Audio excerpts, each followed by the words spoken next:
On this episode of Money and Power, we talk about the sex workers on Millennial Night, a community of mosquitoes, and all caps bomb Iran. But first, Kid Ink. I got the money and the power. Yeah. Once you get a little, they just want to take you down, cuz we've been going hard for too long. Can't get enough, what is you on? Yeah. Really ain't nothing, I could drop that. Wake up in the morning, make it all day. It's nothing to get it poppin'. Welcome to episode 15 of Money and Power, our weekly look at questions related to finance, politics, and culture. I am your host, Nathan Martin, and joining me from Michigan, a financial consultant, host of the Rob Talks Money podcast, The Human Calculator, Rob Johnson. Howdy.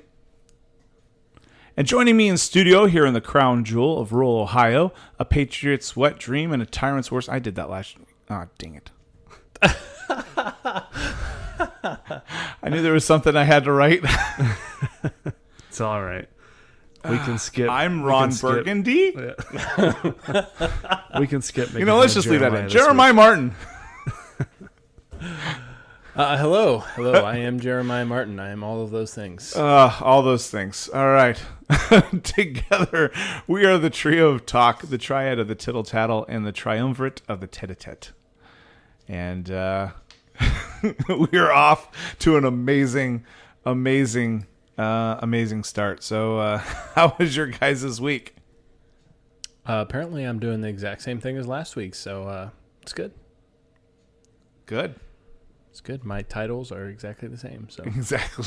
nothing has changed apparently. So Nothing has changed. all is well. It's good. This will be a trivia, like way down the road. Like, what episode did Jeremiah share the same titles? All right, Rob, how was your week? It was good. I've learned not to post any book recommendations online because apparently the thread's going to go into a completely different direction than what I had intended. And I'm not even talking about what you posted, Nathan. Did you read the rest of that thread? Oh my goodness, yes I did. So, okay, this is just social media 101. This is what drives us all nuts about Facebook, right? So some of us make a joke or we make a simple recommendation, and then one of our friends who knows us makes a joke or a quip, and like we don't take any offense to it because we know these people, but there's undoubtedly someone in our friend chain who we really know, who takes just serious umbrage with the fact that someone would dare joke about this thing as it's Well, in this case, this is one of my actually good friends, and I think he's just he's definitely having a really bad couple of weeks. So, it's not been a good couple of weeks for him, and I've been really concerned. But it's actually legitimate serious stuff that's going on. But so in an effort to make the post a little bit more friendly, I cleaned it up. Which I know I'm not very big comment deleter censorer, but in that case, I thought it might be better. But it is interesting though, because that's not the first time that's happened. Not with him, but that's the first time it happened with him. But that happens all the time. I post a book review, and the book will mention either a politician or someone, and then it just goes off into political land unintentionally. And I don't want it to go there either. So it sucks. Right. Or you post a review about Stephen King, and like someone's like, you realize he worships Satan, right? Yeah, I know, but he's a good writer.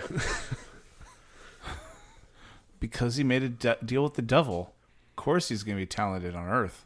I mean, to be fair, Rob did suggest Bill Clinton's new book last week, so I don't know if we can trust his book reviews anymore. Well, that's the thing. I don't just have Sean Hannity and Ann Coulter on my shelf. I got some diversity.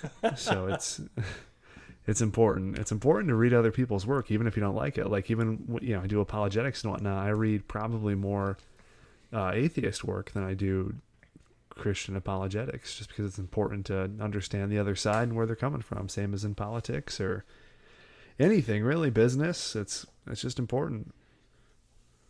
Yeah, well, that's kind of going off on a tangent here, but that's kind of my main problem with anyone who deals with pop culture. And like if you're a youth leader and stuff like that, you have to get dirty. you have to get out in the culture.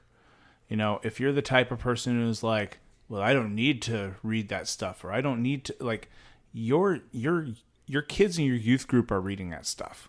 Yeah. So you better have an answer of why they shouldn't be, versus, well, it's just filth, you know. So if your youth kids, the kids in your youth group are watching Game of Thrones, and you have a problem with that, which I agree, kids probably shouldn't be watching that, but like, you have to have reasons why, aside from it's just filth. Like, and it's the same thing in apologetics. Like, you, I'm going to completely butcher this, but you know, it says be prepared with an answer. Yeah. Not a pithy quip that's meant to shut down conversation. Well, in the Greek there, it actually says bumper sticker quote. Be prepared with a bumper sticker quote. Perfect. See, this is why we have Jeremiah. He just adds so much value. That's why the only... It's lost in translation, but you know.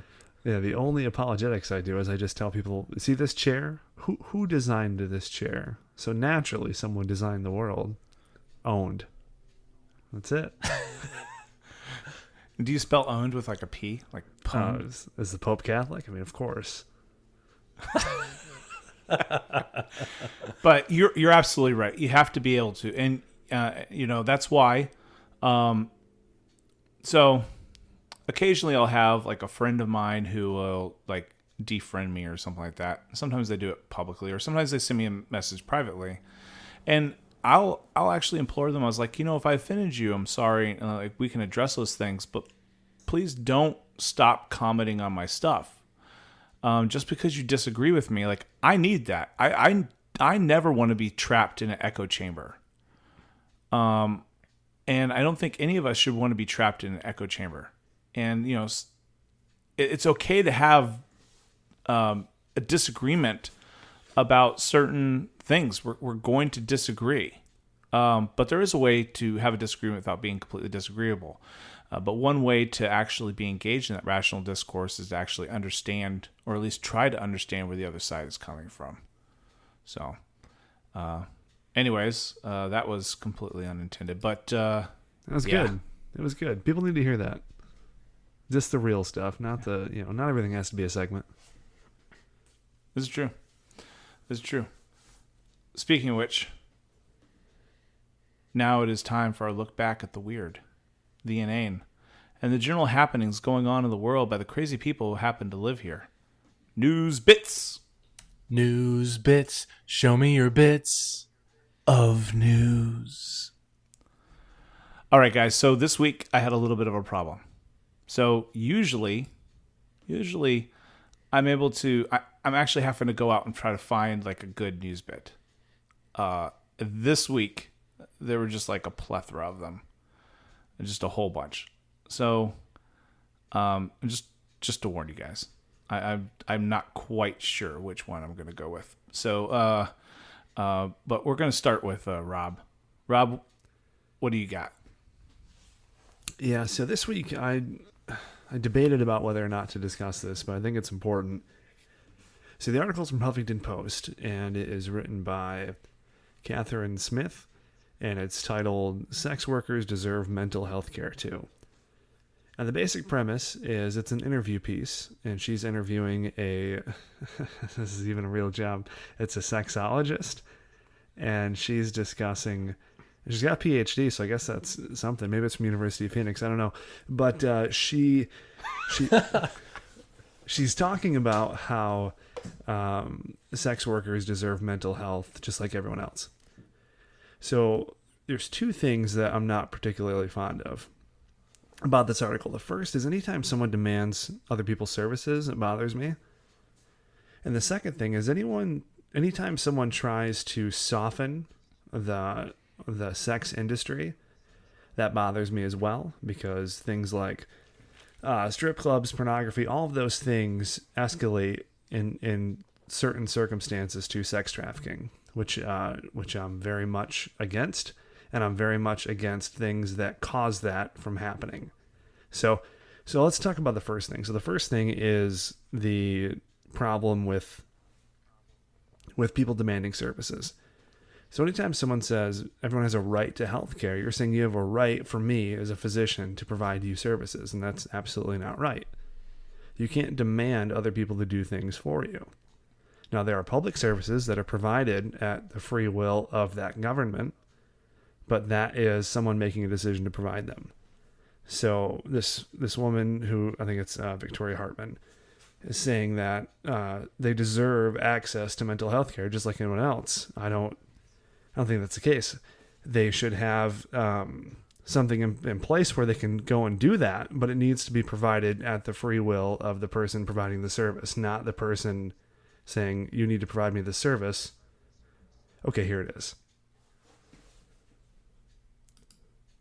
Absolutely. I would agree with that.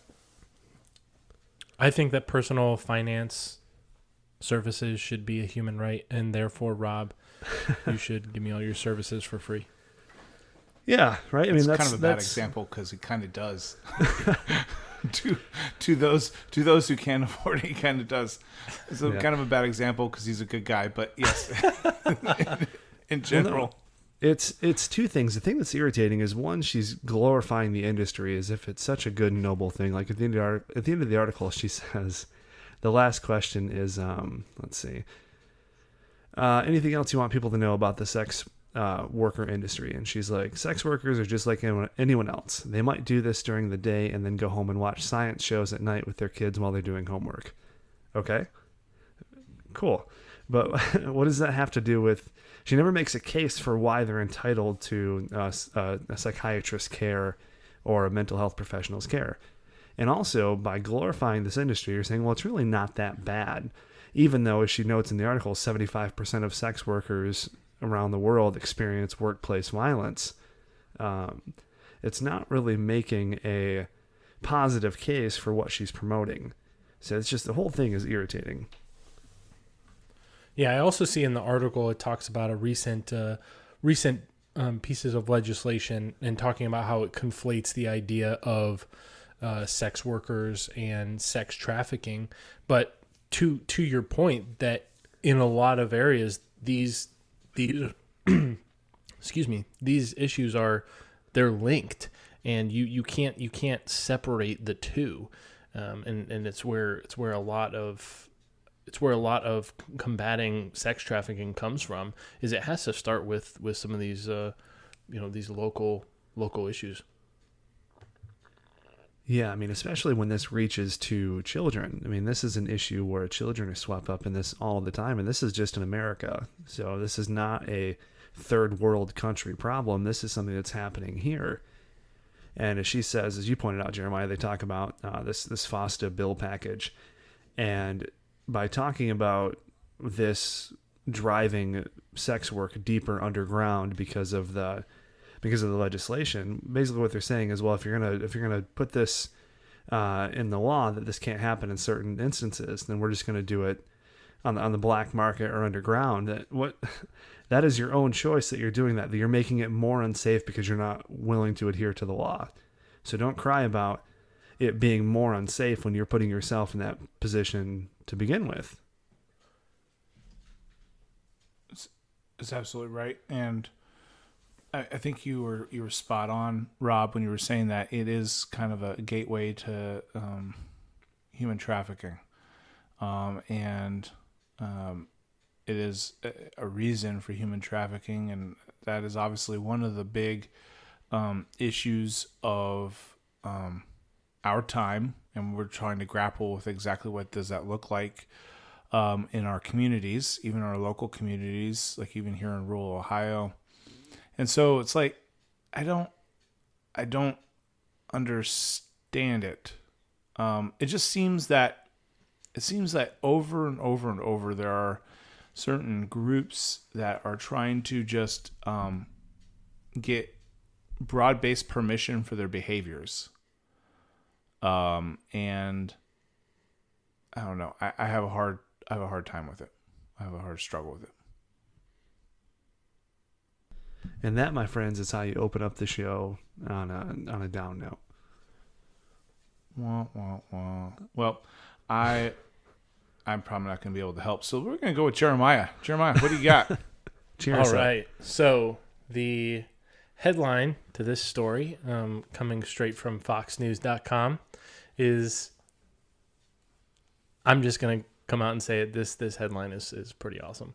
Millennials outraged after baseball team advertises Millennial Night with avocados, participation ribbons, and napping stations. Love it. I wanted to bring this news bit because as much as Nathan begrudgingly admits this, he is a millennial, and all three of us in this room are millennials. That's and true. So this we'll have a kind of a first-hand perspective on this. I mean, I know Nathan, for one, is all about his naps. So 100%. I love naps, but and I love avocados, but I don't know. So I mean, okay, let's just. Someone was asking why I didn't care about this, and I was like, well, because I don't care about a lot of things that people are supposed to be outraged about. Like, it takes a lot to offend me. It just takes a lot to offend me. Even admittedly on some stuff that I probably should be a little more offended by, like when it comes to like sacrilegious stuff. I probably should be more offended by some of it, but I'm not. It just takes a lot. But I have a very thick skin when it comes to that. But the other thing is I said, to me, there are two groups of millennials. So there is one group, which we will call the stereotypical millennial, that everyone makes fun of. And then there are what I call the misplaced millennials. And those are some of us who, frankly, were just born in the wrong era. We're just misplaced. Like, we're not really millennials when it comes to that. So if someone's making fun of millennials, I know they're not making fun of me, because I'm not in that stereotypical group. Does that make sense to you guys? So like I'm not going to be offended by it because they're not making fun of me. Right. I'm not the one being addressed at that. So that's kind of my whole spiel of it. But there is a deep irony there of millennials being thin-skinned and outraged at something. Yeah, so just a little context for the listeners. So according to one Alabama minor league baseball team, naps, selfies, participation ribbons are the pillars of life for people born between the 1980s and early 2000s. And once again, including everyone in this room, along with avocados, craft beer, and safe spaces. The funny thing about this too is it is, at first glance, it appears ironic. It appears kind of tongue in cheek, just a funny thing for publicity. But according to this article, it actually was a part of an effort to bring younger fans to the ballpark. Like, that was the goal, and in doing so, they are essentially alienating that demographic. So that's a funny little additional layer. It's like, I mean, personally, so they were doing it unironically. Yes. Like, their marketing department was like, dude, this literally, which I don't know. Have you ever met with a minor league ball team? Yeah. So I've done some fundraisers with minor league ball teams and stuff like that. Like, the people within the organization of minor league ball team, they're all young because they pay worth jack squat. So it's, right. you're like, that's, you're that breaking sense. into the business. Yeah. So that's the thing that's funny is, like, I know their marketing team, like, the average age of their marketing team was probably like 23 or 24, and they're going to like the University of Auburn or something. And they're like, hey guys, I have an idea. Yeah, I mean, so there's two sides of this. Number one, I am certainly not offended by this. It doesn't bother me. I don't feel the need to, go out and rage on Twitter. However, if I'm local to this team, it's definitely not helping bring me in. Yeah. I would definitely go, like, what's the napping station setup? So I want to know. Is it like there's like a lazy bear, like a lazy boy, and I'm able to watch the game from a lazy boy? Because that's stinking awesome. I feel like that defeats the purpose of a napping station, though. It depends on the game. I'll be honest. Like, Fair enough. we're talking about like minor league, like, you get into like a 1-1 slog or something like that. I mean, yeah, no one cares what the Mud Hens are doing at all. Yeah, I like it. I like the idea a lot. I think it's great. And I like, too, that they put together a litmus test for people who are millennials who are offended. Because anyone who had outrage over this is exactly who they're talking about. It's really nice. I would definitely go to that ballpark if they put together Millennial Night. I think it's genius. So, hey, Rob, have you been to many minor league games? Yeah, my company actually sponsors one, so we have a box at a minor league game.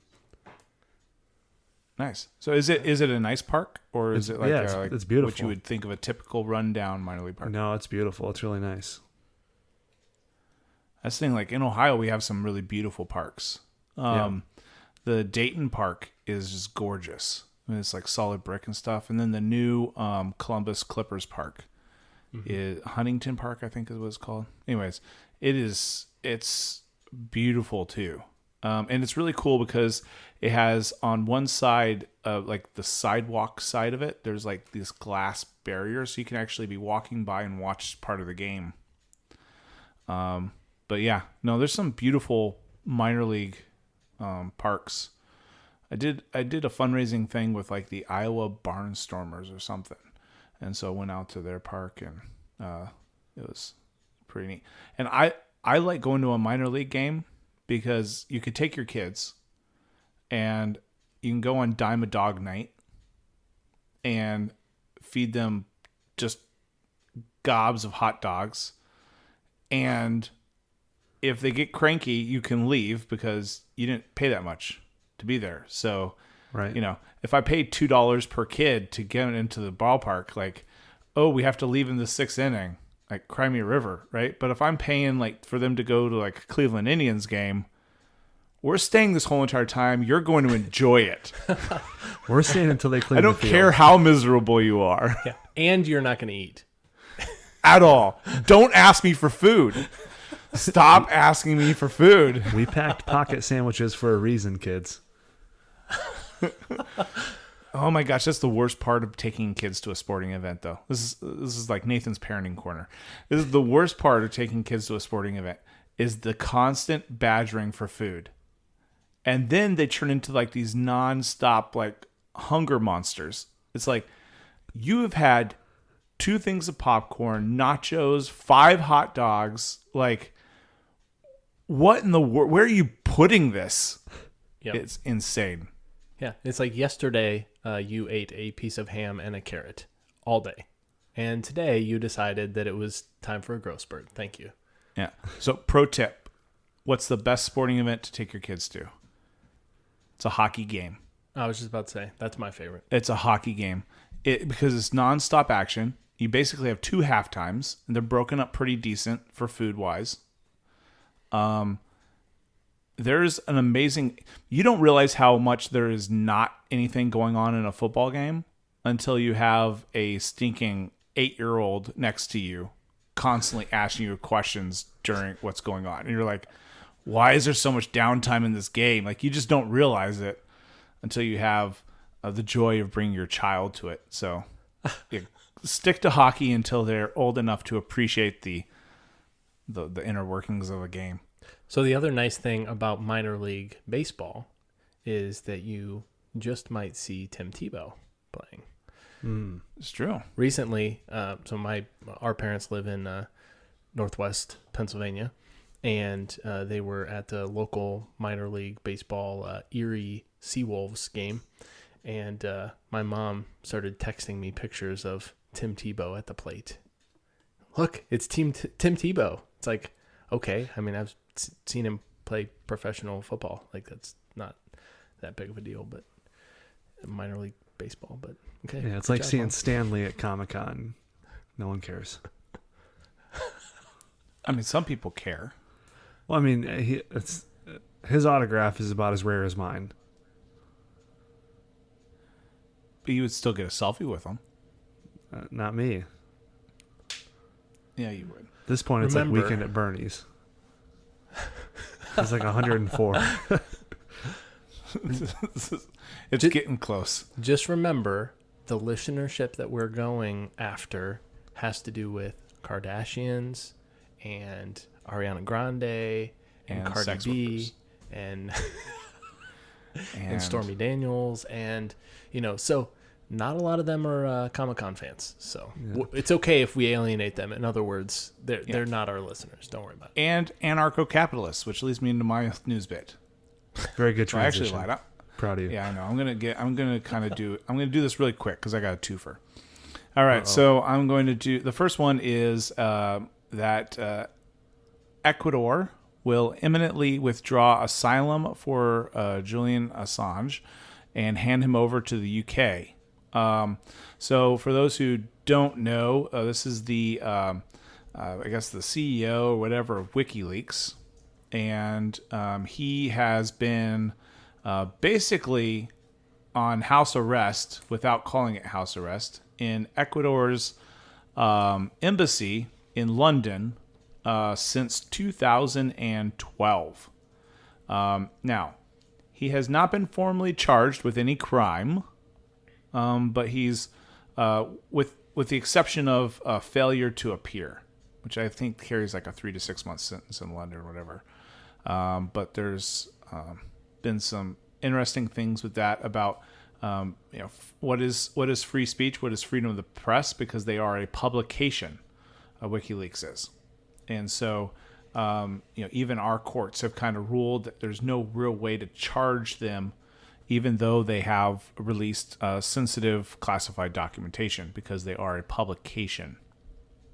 And if they were to charge them, they would charge the New York Times and what was the Britain, the Guardian, who released the exact same documentation. And this is all going back to Snowden and that period. So, do you guys have any thoughts on Mr. Assange? And I'm glad he should be in prison. Next topic. So you think he should be in prison? No, I was playing around. I don't care. Okay. I have zero interest in Julian Assange because he is used as like a political chess piece in the States. So when he releases something on the left, the right champions him, and then he releases something on the right, the left is like he's our hero. So I have zero interest in him. Fair. Yeah, all right. I mean, I kind of have the same opinion. All going all the way back to Snowden. Like I don't like the way he handled himself. I don't like the way things took place. But once things are released, we're then responsible for that information. So when WikiLeaks releases something, it's we're responsible for that information and we need to deal with that information. But it doesn't mean that we have to champion the source. It doesn't mean that we have to tout him as our hero and then the enemy the next time that he releases something that doesn't align with our political views. Yeah, absolutely.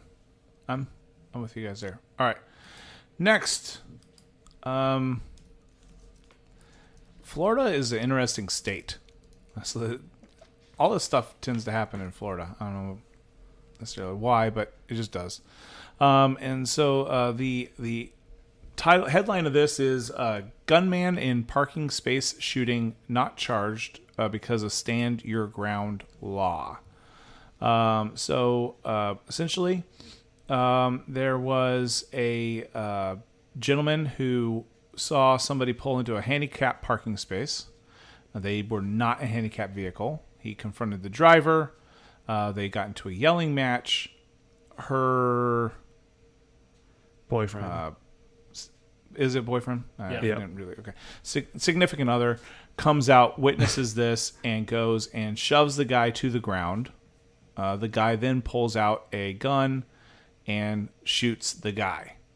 And so this is the kind of topic du jour going around Facebook and stuff. Like, was this a justified shooting or a non-justified shooting?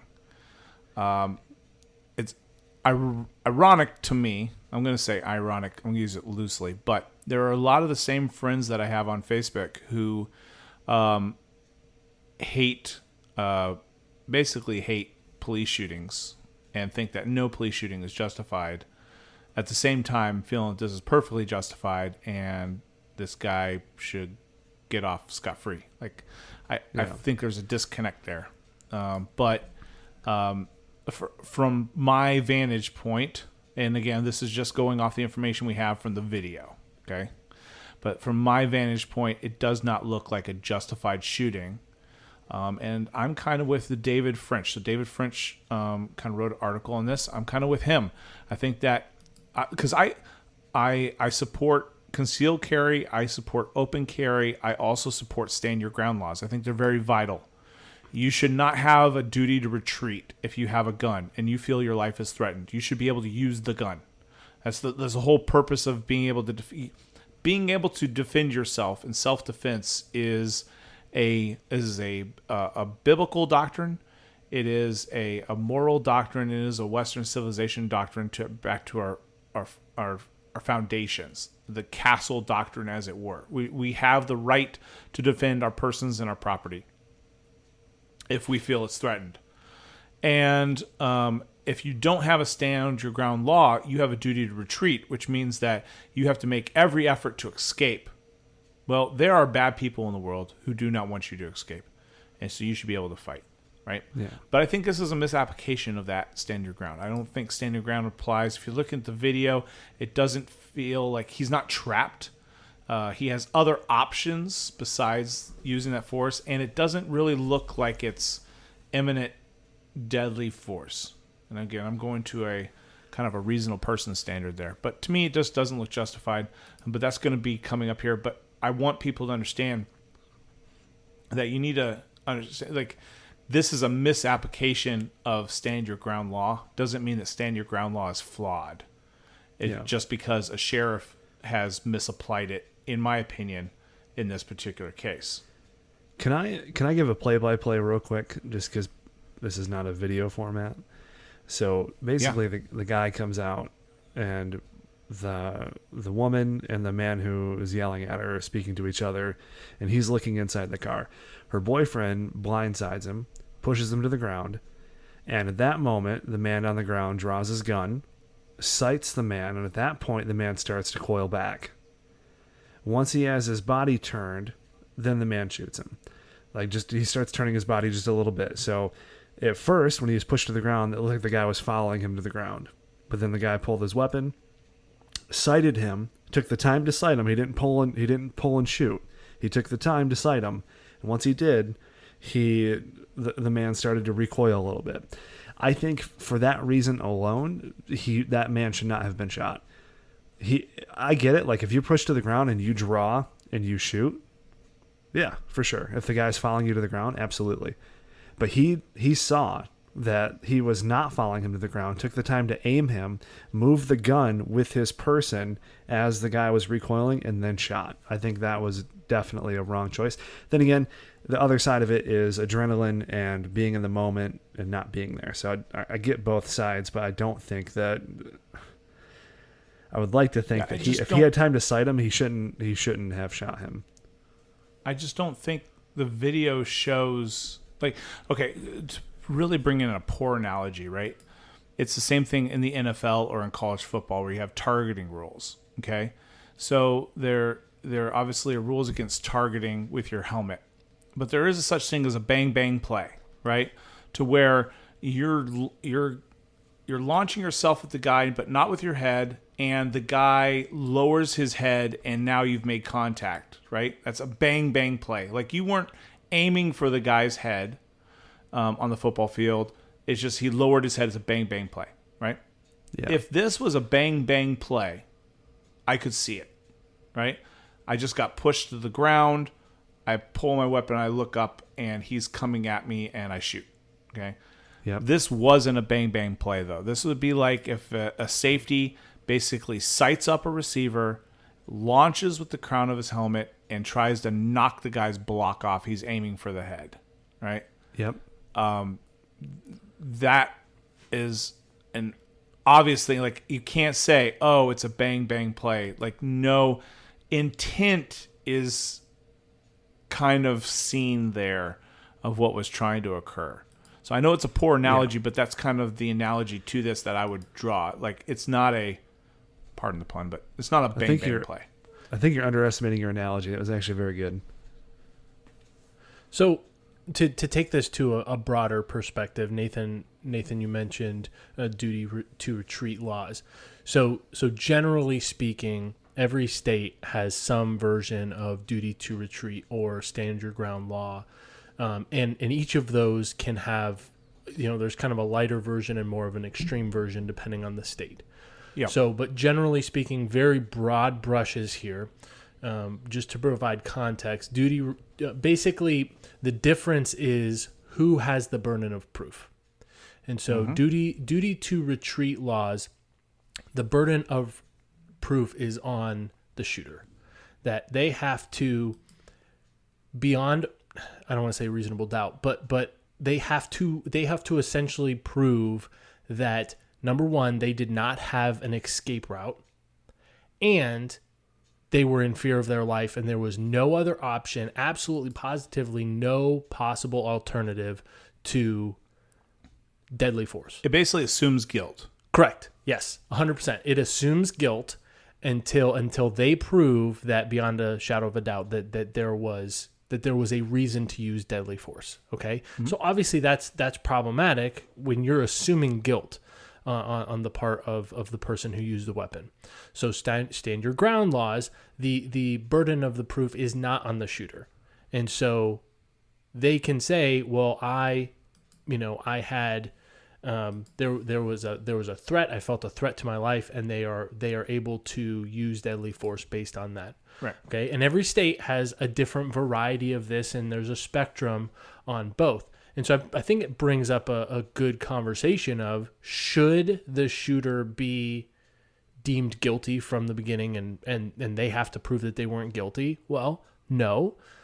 But should there be a higher threshold than maybe was shown in this video? Well, and that's why, like, even in this instance, that's why I think it's important to understand, like, it's not just because your innocence is assumed, your intentions are assumed, still doesn't mean you can't be charged and go to a jury of your peers to determine whether that was accurate, right? So right, you could still be charged in the grand jury and go to, like, I think in this case, I feel that this gentleman should face a jury of his peers to decide if it passes the muster of a reasonable person standard. To me, it doesn't pass the reasonable person standard. There are others that it definitively does pass the reasonable standard, but even that, I think, lends itself to, okay, let's put this to a jury of its peers. It doesn't mean that he shouldn't be charged. And the sheriff shouldn't be coming out and making editorializing play-by-play on the video of justifying why he chose not to, and it wouldn't even be him charging it. It would still have to go through the prosecutor, but I guess he wasn't recommending charges. Right. So the prosecutor still has to weigh in on this. I can't see them not at least taking it to a grand jury to see if it meets that threshold to be charged. See, I don't think that if he goes to a grand jury, which I think he should, I don't think that they would indict him because he wasn't the aggressor. He literally got blindsided. And when he went to the ground, he pulled his weapon. Even if he did hesitate, which I know I just made a case saying that he shouldn't have shot him. I don't think he should have, because he had that time. I don't think that he would be indicted because he wasn't the aggressor. Well, I can tell you that if the prosecution wants him indicted, he'll get indicted, most likely. It goes to the old adage, like, if you're a good prosecutor, you can indict a ham sandwich. No. I'm saying indicted by the grand jury, No, I guarantee they're going to charge him, right? But then the grand jury has to decide. Yes, but so you're not formally charged until the grand jury has that indictment. So I don't. Correct. I think a grand jury would indict him. Is my point. All right. See, because if the prosecutor presents it, the prosecutor, and I know that because I've been on a grand jury. I know how the information is presented and what they tell you can and can't. Like when you have stuff presented to you from a grand jury standpoint, it is being presented from only one vantage point. And you can only consider what they tell you to consider. Okay. So you can't consider Fifth Amendment violations. You can't consider any of the lawyerly stuff. You can only consider what they present to you. So yeah, we'll see how it plays out. It'll be interesting for sure. Interesting too, as you mentioned, that happened in Florida. That seems to be a hotbed for stuff like this. Well, it's on the George Zimmerman thing, and people are making comparisons to that. And it's like, well, listen, I've been on the record of this. I thought that George Zimmerman was justified. I mean, he was being tackled, was on the ground, he was having his head bashed in like that. That there was evidence there. And listen, if this guy had come up to him and started punched him in the head, or if this guy had just tackled him to the ground, then we're having a completely different conversation. And right. I'm like, I mean, I'm sorry, like that I can understand. Like if you are on the ground and you're in a confined space, that can be very threatening. But that wasn't the case, in my opinion, in this case. So I think too, what the kind of broader issue to bring more of a theological slant here, what's important to understand is when you watch this video, you know, and everyone, regardless of the people that we've talked to and who disagrees about, you know, whether he should have or shouldn't have, or basically everyone agrees that just about everyone in the situation handled it poorly. Yes. And so now, just because someone may have handled it more poorly than another, there's obviously nuance there. But one of the things that is important to understand, we talked about this with business ethics a couple weeks ago. We talked about how legality doesn't equal morality. We talked about how just because something is legal doesn't mean that we should do it as business leaders. And I think the same thing applies. I think that just let me say this. Even if he is within his legal rights to shoot and to do what he did, the argument can easily be made that he still should not have, because the legality of the situation doesn't speak to the overall morality of the situation and his justification there. And so I look at this and I say, hey, he probably shouldn't have yelled at a woman with a child in the car about a handicapped parking spot. Hey, they probably shouldn't have parked in a handicapped spot, but they probably shouldn't have yelled at her for it. Then the guy probably shouldn't have came running out of the thing and been ready to, you know, use physical force like he did. So everyone played a role in it. And I think it's really important for us to understand. I mean, personally, I'm a Second Amendment supporter, but my philosophy is, you know, if I'm going to use deadly force of any kind on someone, I'm going to take that very seriously. Am I willing to, especially if life is at stake, especially as it relates to my wife and my kids? Absolutely. Well, without a shadow of a doubt. That's kind of escalations of force, right? Right. Like if my life is being threatened, that's a different level than my wife and my children, right? For sure. I'm probably more apt, because of my deep-rooted morality, to quote-unquote gamble with my life more than anybody else's life. Mm-hmm. Right? That's kind of a bedrock philosophy of mine. This is why, like, when we were talking about the police issue and police shootings, you know, if I'm serving in that capacity, I'm more prepared to give my life than take somebody else's life, because that's kind of the role that we're in. So sorry, I stepped on you there, but No, that's it. That's exactly it. We have to look at these things from a nuanced perspective. You know, ultimately, this situation is going to be looked at from the frame of legality, and ultimately it's going to be looked at from the frame of it was a white 47-year-old male that shot a black male, and there are some things that brings into it, right? And that's something we haven't mentioned yet, but that does play a little bit, you know.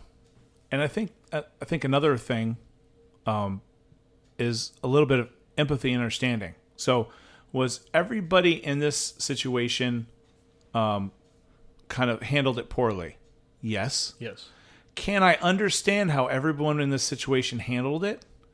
Yes. Yes. I have been tempted to park in a handicap, like going into a gas station, all right, and having to run in with my kid real quick because he ran in with one of his kids and the other kid was in the car with the mom. Having to run into the gas station real quick, like who hasn't been there? Like sometimes those spots aren't even well marked. Like, you know, I don't know. Like, who hasn't been there, yep. Right? Who hasn't had some goody two-shoes come up to your car and try to yell at you about something? You're like, just mind your own business, man. Like, I'm here for a few minutes. The car's running. Like, I'm in the car. Like, yeah, I know I may not be, but yeah, okay. You're right, but mind your own business.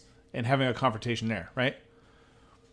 Who hasn't come out to a situation where their girlfriend or wife is being confronted in a manner you feel is disrespectful and handled that poorly?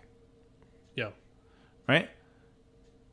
And then who hasn't been blindsided or pushed down and you are kind of out of your wits and you don't know what's going on or whatever? Like, I think all that leads up. My issue, though, is that I don't think any of those actions are capital crimes that deserve death. Right? The fact that guy bled out in front of his kid inside the gas station, that's who the real victims here, right? Are kids that are not going to have a father. So, you know, I've seen a lot of ugliness on my Facebook page about them being thugs parking scumbags parking in a handicap spot. Okay. Being a scumbag isn't a capital crime. Yeah. And and people are like, man, you touch me, you die. Do we really have that little disregard for another person's life? That is someone's father. That is someone's significant other. That is someone's brother. Like, when did we as a culture have such a disregard for human life that we can just, in our minds, throw it away? And, like, we have to take that seriously. Like, even in the George Zimmerman case, I believe that George Zimmerman was justified. But it was a tragedy. And someone lost their son. And you can, at the same time, feel that a shooting was justified, but also experience a lot of loss and empathy for the fact that, man, a human just died, and that shouldn't have happened. Yeah, no, that's good points. So really good. All right, guys. Do you know what today? So today's Monday. This is when we're recording. Do you know what today marks the beginning of? What's that? Shark Week. It's the beginning of Shark Week. The quintessential American week of holidays. Not really. It's not that great anymore. But do you guys know how many people die annually from sharks? In America? Yeah, worldwide? No, worldwide. 964. I was gonna say like 400. 10 people are killed annually by sharks. So this was a result of a tweet. Someone said, you know, We just worry about the wrong things. Exhibit A, Shark Week. People killed annually by sharks, 10. People killed annually by elephants, 100. People killed annually by hippos, 500. Wow. Lions also come in at 100. 1,000 people are killed by crocodiles. 2,000 by tapeworm. 2,500 by roundworm. 10,000 from snails. How does that happen? I guess they carry some kind of disease. It really freaked me out doing research from this. 10,000 people each year are killed by the assassin bug. And that is a real thing. I didn't even know that was a real thing. This thing has completely creeped me out. Okay. But anyways, there's an actual thing called an assassin bug. Whatever. There's 10,000 people are killed by the testa fly. 25,000 people are killed by dogs. What was the fly? 50,000 from snakes. What? What was the fly? It's like a Tsetse fly. TSE. Oh, Tsetse. Tessie? Oh, yeah. Yeah. I don't know how to pronounce it. Yeah, pronunciation is not my strong suit. That's all right. You're bringing good facts. I like this. 475,000 people are killed by humans. If you're counting them as animals, I don't. But on this graphic. All right, here you go. The world's most deadliest animal kills 725,000 people every year. Mosquitoes. You got it. I was just a guess, but Mosquitoes. figured malaria. Mosquitoes. Malaria is only like one. It's and it's a smaller fraction of the diseases that they carry. Wow. Yeah. And people are like, oh, let's not have DEET. No, let's have DEET. Let's kill these buggers. This is there's no purpose of having mosquitoes. Anyways, yeah, mosquitoes are the world's deadliest animal. Now, granted, Mosquito Week would be even more boring than Shark Week is right now. But I'm just throwing that out there. Like, we worry about the wrong things. Yeah, no, yeah. I'm over. I'm over Shark Week. I've been over it for a long time. It was pretty good at one point, but there comes a point where they wait for it, jump the shark. Oh, boom! I've never even seen an episode. Surprise, surprise. Yep. Here's the real question. Before this segment, did you know what Shark Week was? Kind of. I've heard of it. I was trying to give you an out. Of course. I really couldn't tell you what the know programming what is. I couldn't tell you what channel it's on. I've just heard of it. I know they talk about sharks and how deadly they are. Apart from that, well, they used to. Now they come up with like weird thing. It's weird. Yeah, they talk about extinct animals and they talk about fictional. Yeah, it's like, all right, come on, guys. It literally has jumped the shark. I mean, so I didn't miss nothing.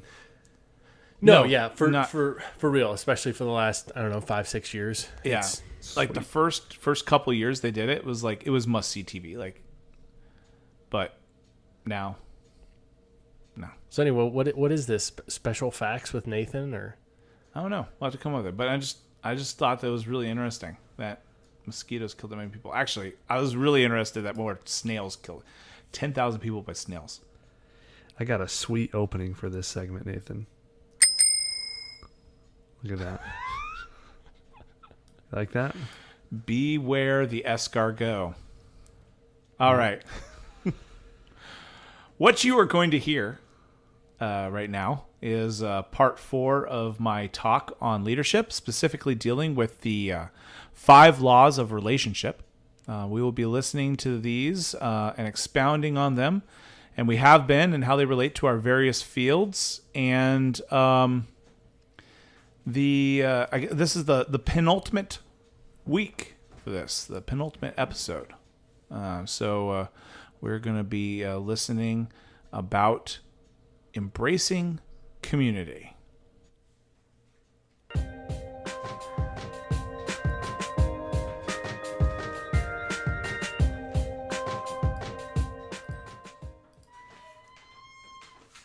Which leads us to our fourth law of relationship.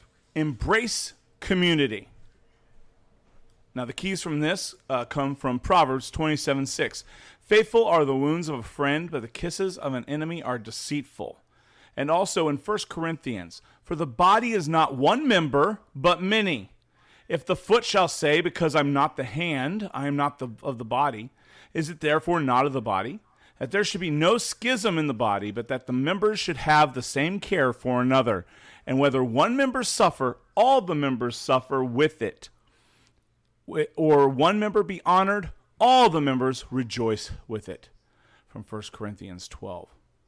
Man, powerful stuff about community and the importance of it. Walk into any office environment, from the Pentagon to industry, and you will likely see artwork with pithy quotes and principles on teamwork, working together, and community. Why the emphasis? Because in a country that brought about rugged individualism and has embraced isolationism as a foreign policy concept, we tend to not embrace the needs of others above that of our own. We simply don't do a good job of embracing community. And this is especially true today, as we've moved away from this idea of community. Now, I will caution that this has zero to do with being extroverted versus introverted. This is not about crowds or people. This is about the deeper underlying things that form a community. The bonds of shared values, similar goals, and shared sacrifice are the driving values of community beyond mere numbers. And we know that community is important. And a relational mindset will value that community. Now, there are a couple lessons we learned from this. First lesson is that we need each other. One of the greatest lies we believe is that we get to the places we go without those around us. Nobody is an island unto themselves. We are both positively and negatively affected by those around us. But deeper is the fact that we need those around us. Babies will die without touch, even if they're fed and otherwise taken care of. Those in strong family units have more favorable outcomes than those outside of it. Strong church communities, in turn, affect their larger communities in better ways. We are designed for community. And businesses whose employees are all working together as a strong organizational unit, man, they thrive. Depriving that community is one of the worst punishments that we can actually give somebody. Solitary confinement has even been challenged as maybe being cruel and unusual. Some have compared it to torture, a punishment that goes beyond the bounds of our morals. And why? Because we value community. We need that community. And when you are relational, you are going to value that community. And we are simply stronger together. Some of the greatest pledges have been when one group or individual pledges themselves to a larger group. Our forefathers pledged their lives, their fortunes, and their sacred honor. We have heard tropes of a multi-threaded cord being stronger than three separate strands. And the benefits of engaging with community exponentially increases our effectiveness. Yet many of us still prefer to be lone wolves, out on our own, with no care of the larger community and its contacts. Man. And we're missing something. Lesson 2 is that when we are relational, we value the input and we value that community. And we don't get to where we are by ourselves. And when we start thinking that, we put the needs of ourselves above that of the community, disastrous effects can occur. We have to understand and come to a realization that the community is important to our formation, but also the community needs us for that formation. The community is a symbiotic relationship, if you will. It is a give and take. It necessitates multiple people pushing in the same direction. And that is only achieved through relational thinking. Which leads us to the fourth law of transaction. Simply rejecting community. Now, I don't want you to think that rejecting community is a deliberate choice to reject people and communities. Okay? I want you to understand that it's more of an end than the beginning. I'll kind of explain that.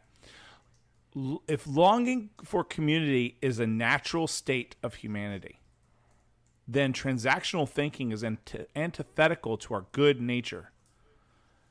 But it is also perfectly aligned to the part of our nature that tends to believe that we are not reliant on those around us.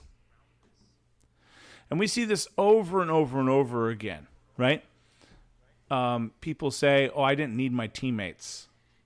I could have won this on my own, even though they really did need the teammate. Like we tend to overemphasize. Our ego tends to overemphasize our role in our success versus the role of others around us in our success. And when you're transactional, it becomes even more so because you are not looking out for the needs of those around you. You're only trying to feed your own ego and your self-importance. And so you say, you know what? I got here because of my hard work and my dedication. Everyone else be danged. Like, it doesn't matter. Nobody else matters at that point. So it is that the rejection of community is not the beginning point, but the end point. It's not that we deliberately say, hey, we don't need other people. But because we are transactional and we feel that we got to where we are without the community and without its help, the rejection of the community becomes the natural end point. That is to say that a person doesn't deliberately say they don't need others, but because they refuse to see how those around us influence and add to our success, they then drive away community in the end. And more importantly, they deprive their communities of its greatest asset, which is themselves. That transactional thinking is dangerous and requires a vigilance to make sure that we're being relational and that we're imparting value to our communities and our community structures, but at the same time, we understand the value that it provides us.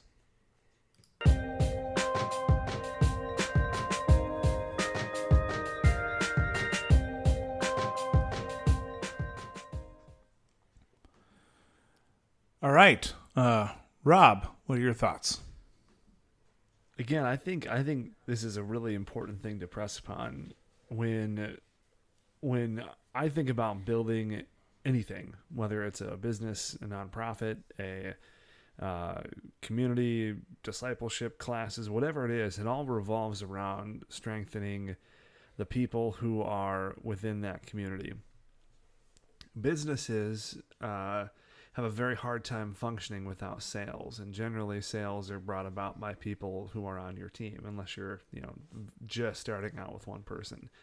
But as you grow and as you expand, even if you're an employee, building a community, having relationships, understanding the practical implications of not being on the same team with someone, it's vital to being successful. I know for me, the way that I moved up faster than my peers was I really focused on making sure that people had all the right tools necessary. And I could only do that because the leaders who were above me focused on making sure that their people had the right tools that were necessary. So they focused so much on making sure that our organization was strong, starting with the employees, that everyone thrived and moved much quicker than what the schedule was, which is always good. So I thought it was a very good articulation of how important community is. Yeah, and I also think it goes to the point, like, even if you're starting a business and it's just you, it's not really just you, because if it is just you, you're bankrupt because you don't have any customers. But if you start looking at community in like a more broader context too, it's helpful to understand that, you know what, you're not in this journey alone, and therefore you really didn't get to where you are wanting to get alone either. Right, and to that point, it goes back to something that we've alluded to a couple times now. But ultimately, if you think you're a leader and you're walking along a certain path and you look behind you and no one's behind you, well, you're just off on a walk by yourself. And right, it's community is a part of that. It is bringing people along with you to accomplish a greater goal. It's not just going off on a walk or forcing people to come along with you. Absolutely right. Yeah. So it's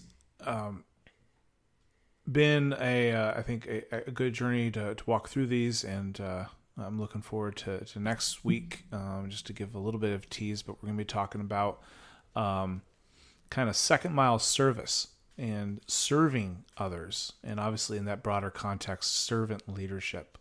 So that will be coming next week. And I will say this, that in addition to learning about the death rates of mosquitoes and hippos and the like, I also learned what the word penultimate means, because when you went into the clip and said that this was our penultimate episode in this series, I was really ready to come back and correct you, and then I looked it up and I'm like, oh wow, I've heard a lot of people actually misuse that. So yeah, we're learning a lot here, Nathan. So what does it mean? It means second to last. It's literally what it means. So this is our second to last episode in this series, and the fourth out of fifth. And so he was using it correctly, and I've heard a lot of people use it incorrectly. So yeah, good on you, Nathan. And I ate my piece of humble pie here. So. Well, there you are. Yeah, because I actually know that because a lot of people refer to the penultimate episode of a series, and it's the second to last to the end of the season. So some people, you're right, do use it as, the penultimate, it was the season ending. Nope, it's the actual second one. Or a lot of times I'll hear it used as like climax, like maybe in the middle of the season, like it's a climax, it's the penultimate, but right. Yeah, obviously. I thought you might have heard a lot in like sports or something, because you're always the penultimate kid on the track team, second to last, finishing the race. So, man, when I was running, I was towards the front, man. Now I wouldn't even be on the track. I wouldn't even qualify.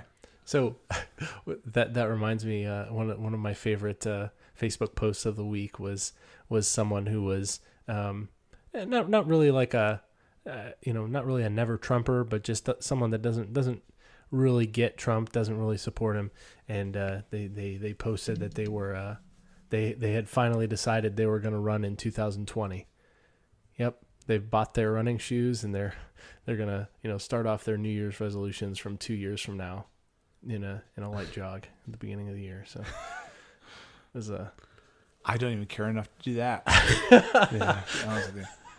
There's nothing. Someone mentioned that they went on a fun run, and I was like, listen, just because two words rhyme doesn't mean that we have to put them together or that they belong together.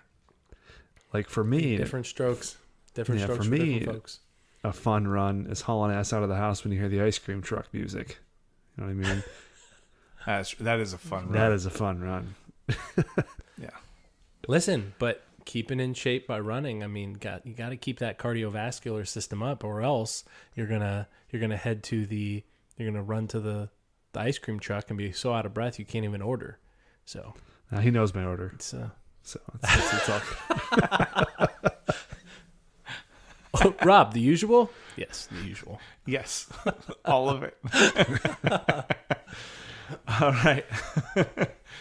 All right. So, feedback for those of you who'd like to get engaged in the conversation and talk about, maybe you want to discuss mosquitoes.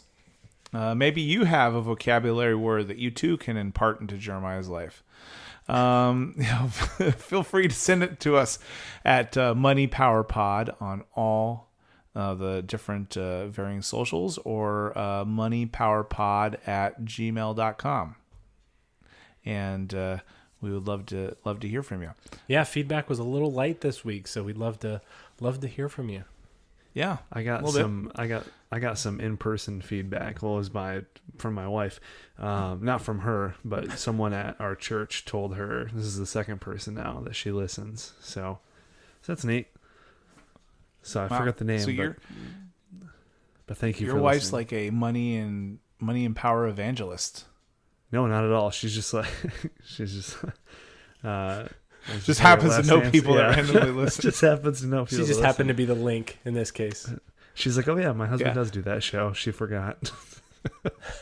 So we were driving somewhere, and so I put on the podcast because I hadn't listened. I always try to listen to the episode just to, I don't know, self-correct or whatever, give us some more downloads. But my wife listened to one of the leadership segments, and she listened to you, Rob, make some points on it, and she's like, "That was really good." Like, okay, I didn't really know how to take it. Like, she was actually taken aback about, like, wow, this is good quality. Like, all right, thanks, appreciate that. So that's I thought feedback. it was straight garbage, but it's all good. I like it. Yeah, I was definitely not going to listen, but now I might in 2020.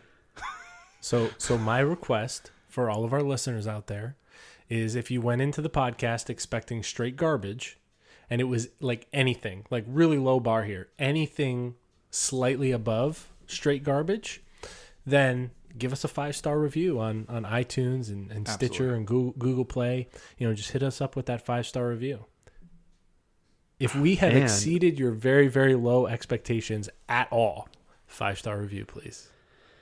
And coming this week, we are on Spotify as of Wednesday. So fun Awesome. there. Nice. So with that, this episode has been brought to you by Strikeforce Energy.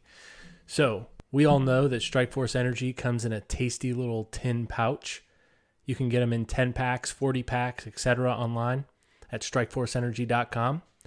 But Strikeforce Energy also comes in 750 milliliter pump bottles. So my wife and I, we always go for the pump bottles. It's a more of an economical option, and my wife likes it a little bit weaker in her mixtures, and I like 2 or 3 pumps in a 16-ounce water bottle. So I like it a little bit stronger, but it allows us to do 1 pump for a little bit lighter, or 2 or 3 pumps, or 4 or 5 for mine. But so we have had, my wife really likes the lemon and the orange. It comes in lemon, orange, grape, and original. And so my wife really likes lemon and orange. So we typically get those in a pump bottle. But because of that, I haven't had any of the single serving packs in a while, and I haven't had original in a while. So I came over to record the podcast today. I asked Nathan if he had any extra Strikeforce, and he did.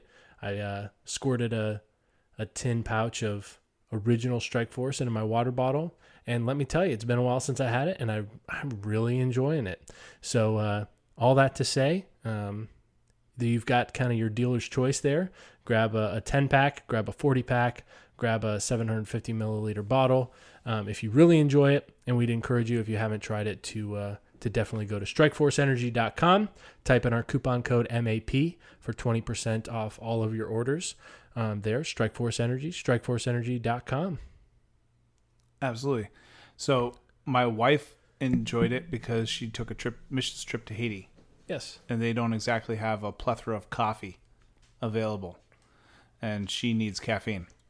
So she took a whole bunch of Strikeforce Energy with her because she can put it in any liquid, and it's a liquid pouch, no powder, doesn't have to deal with the mess of a powder, and she can split it easily between 2 different things or whatever she needs to do. So there you go, strikeforceenergy.com for all your energy needs. Yeah, there you go. Try it out, and if you haven't tried it, try it and let us know what you think. We'd really appreciate the support of our sponsor and the support of the show. MAP. That's right. All right. Now we come to the part of the show. Parting shots.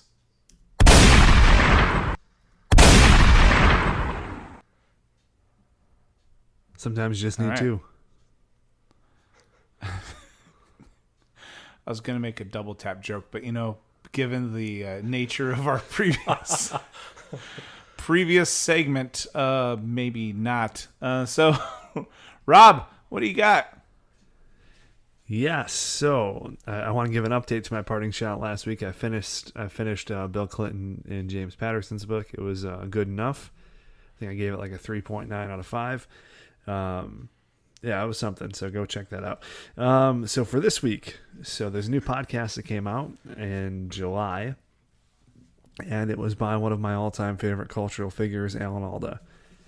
So Alan Alda is he's known for MASH, but the big thing that he does is consulting on like communication. So he is really is an expert communicator when it comes to relating to people, and he is I would call him a masterful interviewer. He interviewed a lot of people for this show that he did that interviewed scientists and people that were way above his intellect, and he made it watchable. He made it really good, I think. So anyhow, he has Rob, I feel like you're just justifying knowing who he is outside of MASH. Just be honest. You know about him from MASH, and oh yeah, by the way, he does this other stuff. No, I know about him from MASH. I'm just saying he does other things. Look, guys. No, he's a diverse guy. He's actually one of my favorite actors. So that's this fine. This is my time. All right. So anyhow, Alan Alda, cultural icon, way more known than that crappy film She's All That. He started a podcast called Clear and Vivid. And basically what he does is he interviews people on how they communicate in their respective fields. So he's had the most ironic episode so far has been Sarah Silverman, and she talks about the joy of enjoying people who you don't agree with. I thought that was funny. Sarah Silverman is not necessarily the champion of reaching across the aisle. Anyhow, apart from that episode, he has Kate Bowler, Judge Judy, and Renee Fleming. So all good stuff. So far the podcast has shot up the charts. It's new. It's on New and Noteworthy, and it's really, really quite good. Nice. Now I will defend Sarah Silverman a little bit, because she did have a show where she would actually go out and meet with people who were completely antithetical to her views and have conversations of them. Now it was kind of done in a hokey, like, wow, these people are actually humans too kind of way. Yes.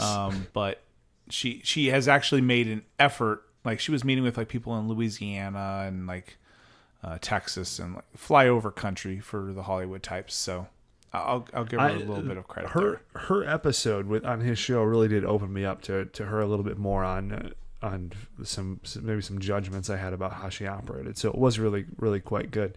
I just thought that it was interesting that she, 5-10 years ago, I don't think you would say that she was a reach across the aisle type of person, but it's nice to see her come around and really, really do some quite good work on relating with other people.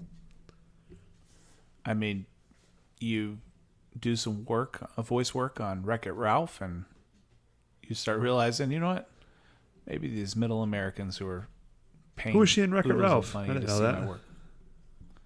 Yeah, she was Penelope Von Sweets. Really? Wow. Yeah. That's really good. Good for her. Yeah. So I'm just spouting the knowledge. See, I took you guys a little bit in the deep end of pop culture, and you didn't drown that time, so that's good. We're getting there. Oh, Wreck-It Ralph. Also, the mainstream of the mainstream. Really deep in that pop culture. Gotta go. Listen, She's All That grossed over $100 million.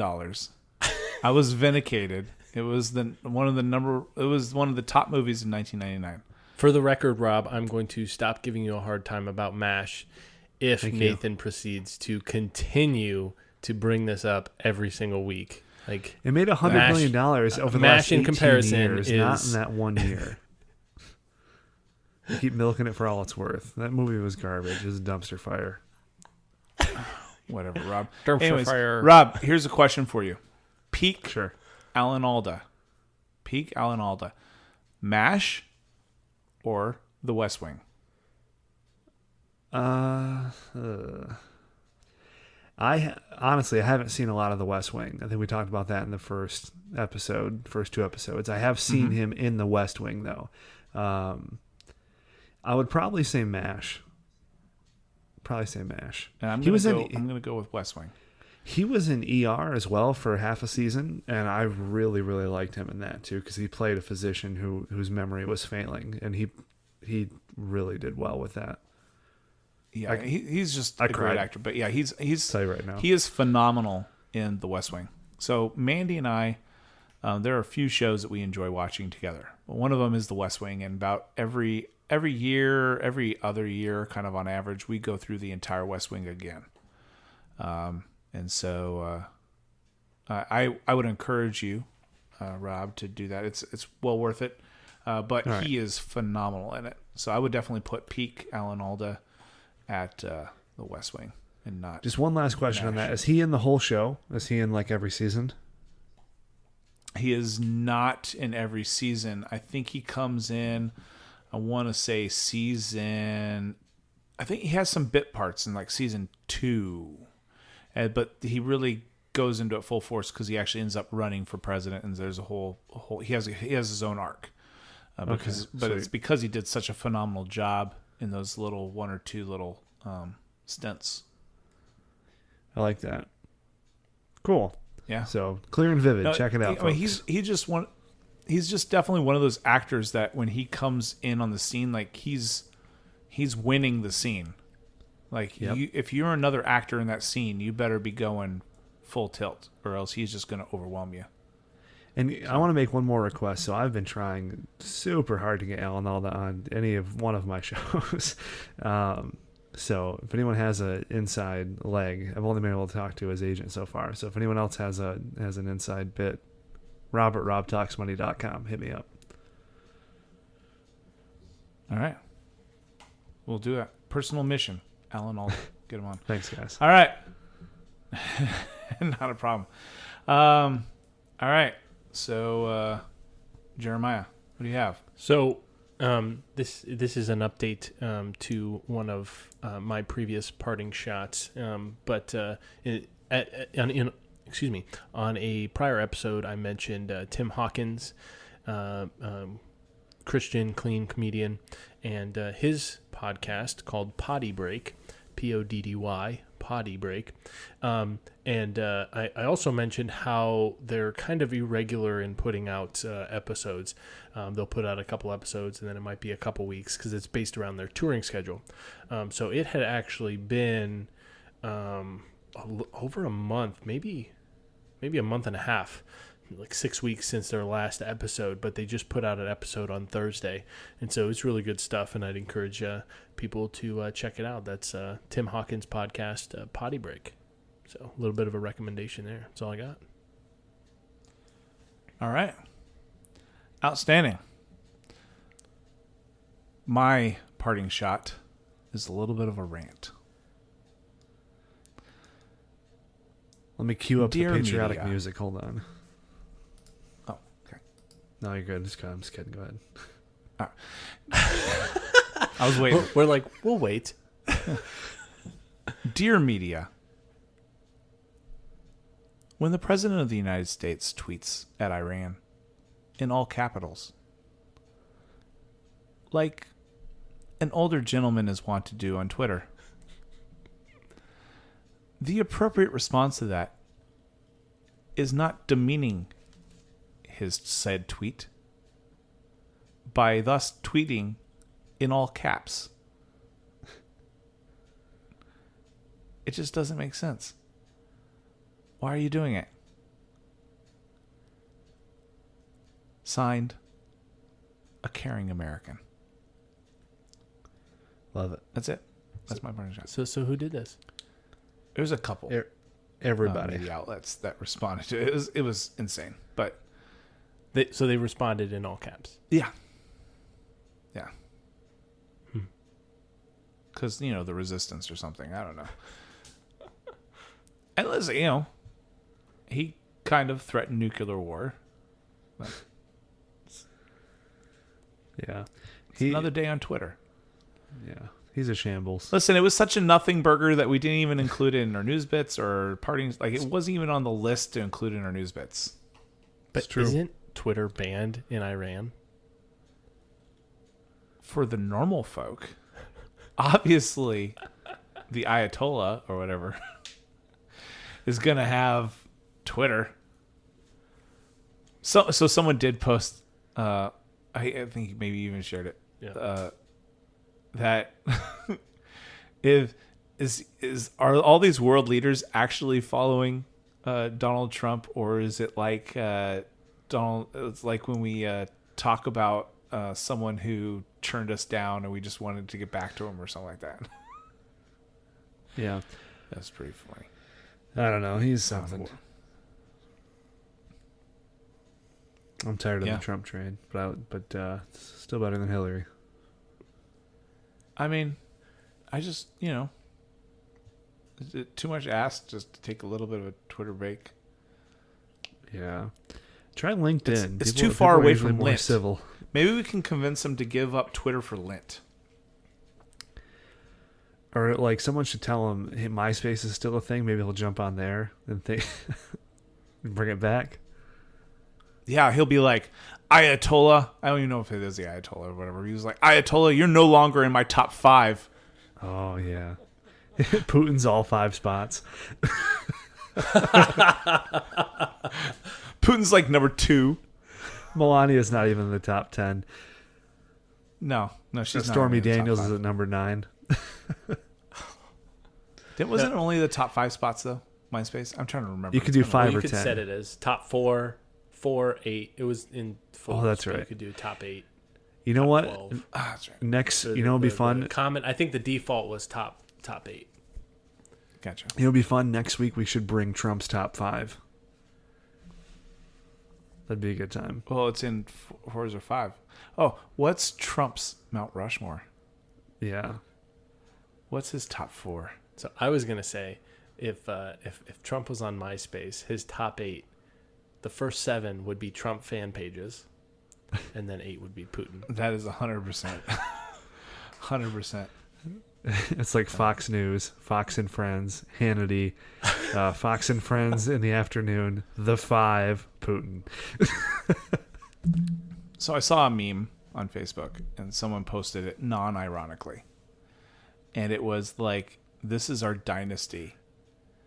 And it was Trump running in 2020, and then I think Ivanka for 24 and 28, and then it just went down as children, and then like 2048 and 2052 was Barron.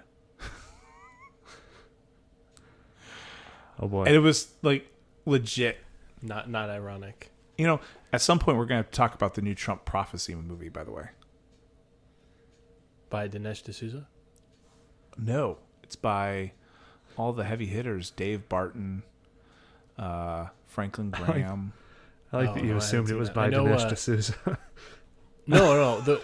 I didn't know what he meant by the prophecy, but Dinesh D'Souza does have another movie coming out. Yeah, no, of course he does. It's a Trump Prophecy. You'll have to look it up, research it. We're gonna have to. We'll have to dedicate a whole. All right, episode. so for another show. For another show. All right, for Jeremiah Martin, for Rob Johnson, I am Nathan Martin, saying good night and good luck.